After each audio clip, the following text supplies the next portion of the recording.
انصاف کرو ورنہ یاد رکھنا، حضرت صالح علیہ السلام کی اونٹنی کے قاتل صرف 4 لوگ تھے، مگر غرق پوری قوم ہو گئی کیونکہ باقیوں کا جرم خاموش رہنا تھا۔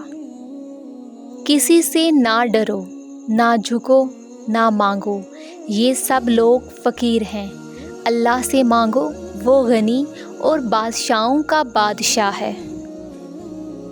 جو دوسروں کو عزت دیتا ہے اصل میں وہ خود عزت دار ہوتا ہے، کیونکہ انسان دوسروں کو وہی کچھ دیتا ہے جو اس کے پاس ہوتا ہے۔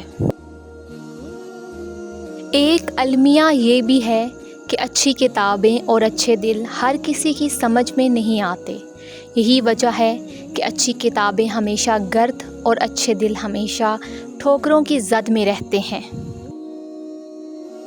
کسی شخص کی تلخ بات سن کر برداشت کرنا بھی صدقہ ہے۔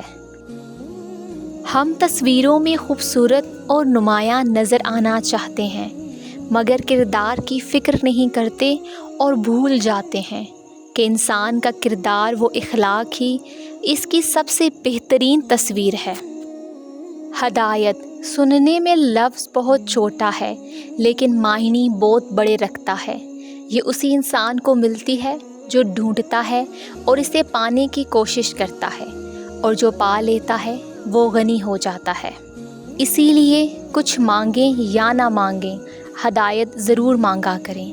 یہ بھی صرف انہی کو حاصل ہوتی ہے جنہیں رب العالمین اپنا قرب دینا چاہتا ہے۔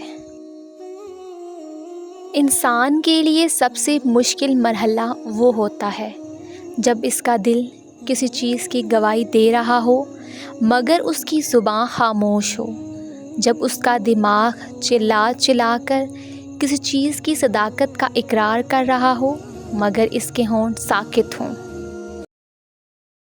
اگر آپ کو یہ ویڈیو اچھی لگی ہے تو ویڈیو کو لائک کریں، چینل کو سبسکرائب کریں۔ تو ملتے ہیں اپنی نیکسٹ ویڈیو میں، اپنا خیال رکھیے گا، اللہ حافظ۔